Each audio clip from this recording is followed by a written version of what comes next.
Se puder, o povo, se puder, só nega. Se você paga o imposto escorchante. Se você quiser saúde, tem que ter um plano de saúde. Quer segurança, tem que contratá-los. Se você quer educação, a mesma coisa. Há quanto tempo não tem correção na tabela do imposto de renda? É por isso que eu tenho dito que nós vamos ter que fazer uma reforma tributária. O impostômetro aqui da Associação Comercial de São Paulo atingiu a marca de R$1,5 trilhão. Agora toma mais de 1/3. E cadê o retorno? Com a palavra, os 35 milhões de pessoas que não têm água tratada, os 100 milhões sem coleta de esgoto, para ficar num serviço básico. A verdade é que quando falamos de impostos, as pessoas criam um bloqueio desde já, porque essa palavra não faz sentido na nossa cabeça. Talvez o motivo principal é porque não sabemos a sua real função. Por que nós pagamos impostos? Para onde nosso dinheiro está indo? Por que os pobres pagam mais impostos que os super ricos? Como o imposto surgiu? Nós não vemos resultados satisfatórios na segurança, educação, saúde, infraestrutura, para sermos cobrados do Estado impostos exorbitantes. Não sou nenhum economista, não quero falar de termos técnicos aqui nesse vídeo, mas eu quero apenas conversar com vocês sobre esse assunto que é importante para a gente entender, né? Para a gente falar de imposto, temos que falar de Estado, né? Não o Estado onde você mora, o Estado-União, o governo. O Estado ele foi construído pelo povo, sim, através de representações políticas. Quando você vai votar, você escolhe uma pessoa para governar, administrar, fiscalizar, podendo ser da esfera federal, estadual ou municipal. O Estado ele tem a função de organizar a sociedade. Pode não parecer, mas se não tivéssemos aqui a atuação do Estado, muito provável que nós viveríamos em guerra. Vamos analisar a parte teórica do Estado, tá? Porque se formos discutir a qualidade dele, vamos bater de frente com diversos problemas e melhorias.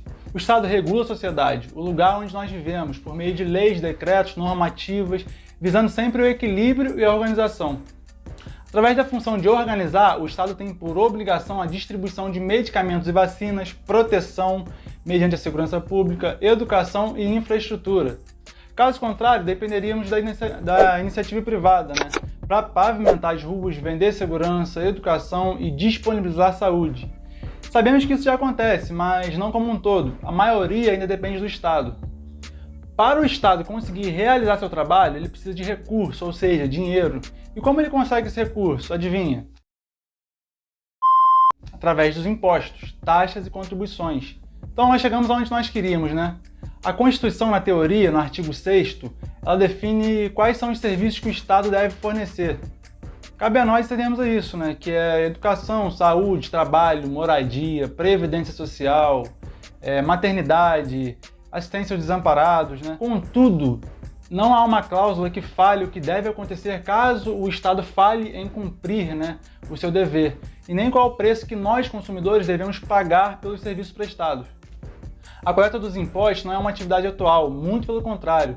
Segundo os relatos da história, os primeiros registros de cobranças foram há cerca de 4.000 a.C., documentadas em peças de barro encontradas na região da Mesopotâmia. Nessas peças era possível constatar que os tributos exigiam que parte dos alimentos produzidos pela população fosse destinada ao governo. Ainda na Idade Média, os impostos eram semelhantes ao formato da Mesopotâmia. Os camponeses e agricultores entregavam parte da colheita aos reis e príncipes. Em troca, os governantes proporcionavam segurança e estradas para o transporte da produção. Conforme as atividades sociais se diversificaram, a cobrança de imposto também se multiplicou, né? Acompanhando o crescimento da economia. Aqui no Brasil, os impostos deram origem a partir do extrativismo do pau-brasil, sendo esse o primeiro produto a ser tributado. Para que tudo seguisse as devidas ordens, né, o produtor ele era obrigado a entregar ao rei de Portugal 1/5 do valor total da venda. A partir daí, podemos acompanhar a evolução da arrecadação tributária em paralelo com a história do Brasil. Em 1534, com as capitanias hereditárias, os impostos eram pagos em espécie, diretamente para a coroa real, em Portugal. Em 1808, após a vinda da família real portuguesa para o Brasil, o país se tornou um endereço oficial da monarquia portuguesa. Com isso, diversas leis foram criadas regulamentando a arrecadação dos tributos. Em 1824, foi criado o Ministério da Fazenda e o Tribunal do Tesouro Público.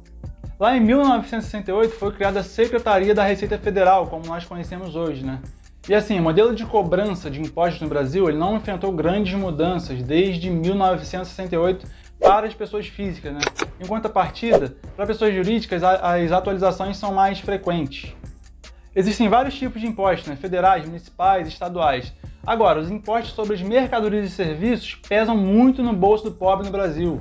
Por exemplo, o valor da cesta básica, né, de acordo com o site Agência Brasil, em agosto, no Rio de Janeiro, São Paulo e Porto Alegre, a cesta era considerada mais alta nesses estados, chegando em média a R$ 750.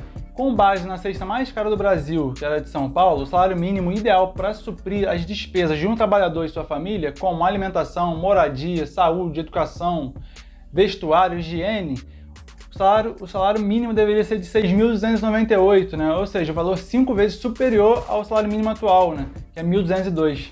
O pobre ele sofre muito mais para pagar imposto. Para o rico, por exemplo, o preço da carne e do leite não influencia muito, não faz tanta diferença no bolso deles. Mas o pobre ele sofre muito com isso, porque basicamente o salário das pessoas de classe baixa é para ir ao mercado e sobreviver. Quando você vai no posto abastecer, 50% do que você paga ali vai para o governo. Para você ter uma noção, a média do ICMS cobrado no Brasil para a gasolina é de 29%. E só o ICMS, tá? Por exemplo, a carga tributária no Brasil chegou a 33,9% do PIB em 2021. Quer dizer que 1/3 do seu salário vai pagar imposto.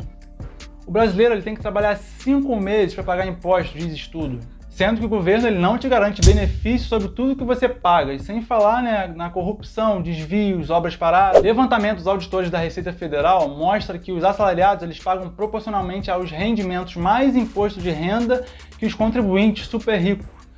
Para você ter uma noção, uma pessoa com renda mensal superior a 300 mil paga uma alíquota de 5,25%. Praticamente a mesma alíquota daqueles que ganham de 5 a 7 salários mínimos, que são taxados em 4,91%.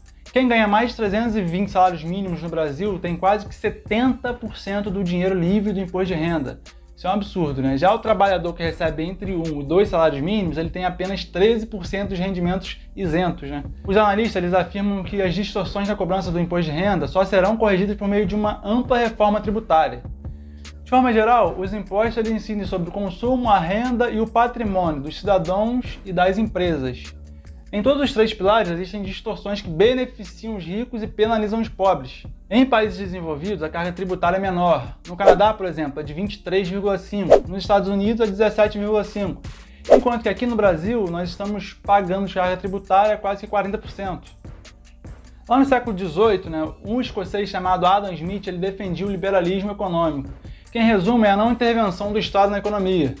Nesse tipo de pensamento, nós somos o agente econômico. Se há algum desajuste, o próprio mercado ele corrige naturalmente, ou seja, nós somos autorreguladores. Ele defendia a livre concorrência, onde o próprio mercado, com sua lei de oferta e procura, ajustaria a demanda e o valor das mercadorias. Com esse pensamento, nós seríamos os responsáveis pela nossa segurança, saúde, educação e outras necessidades básicas, né?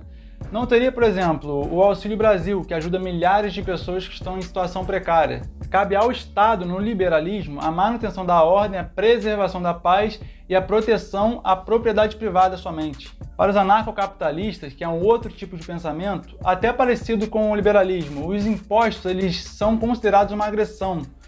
Logo, para eles, o Estado em si representaria uma violação ao princípio da não agressão. Os serviços ofertados pelo Estado não teriam caráter público, e sim poderiam ser ofertados por iniciativa privada. Esse pensamento ele idealiza um sistema de propriedade privada em que haja empreendedorismo, lucro, mas sem a existência do Estado. As relações sociais seriam desenvolvidas pela perspectiva do indivíduo voluntarista, isso é, a soberania da vontade individual sobrepondo-se a qualquer tipo de interesse coletivo. Ou seja, se você quisesse melhorar a iluminação da sua rua, entrasse em acordo com a vizinhança e uma pessoa apenas não aderisse a essa votação, em teoria estaria tudo bem, pois o cidadão ele escolhe o que ele deve fazer ou não com seu próprio dinheiro. Embora oriente ideologicamente um grupo radicalizado de liberais, o anarcocapitalismo nunca foi transformado em experiência prática, portanto ele permanece no campo da utopia. É o modelo ideal do mundo, né, conforme a perspectiva ultraliberal. Hoje no Brasil, o governo federal deveria simplificar os impostos através de uma reforma. Haja vista que a demanda da sociedade brasileira por uma reforma tributária existe há pelo menos 3 décadas. Ter um sistema tributário eficiente é fundamental para aumentar a competitividade das empresas e assim acelerar o ritmo e crescimento econômico do Brasil, gerando emprego e renda para a população. Comenta aqui se você acha que é justo os impostos que pagamos. Está coerente a cobrança de imposto com os serviços prestados pelo governo? Você acha que deveria haver uma reforma tributária? O que você entende sobre liberalismo, sobre anarcocapitalismo e se funcionaria a não intervenção do Estado na economia? Não esquece de deixar seu like no vídeo e se inscrever aqui no canal. Valeu, até o próximo vídeo.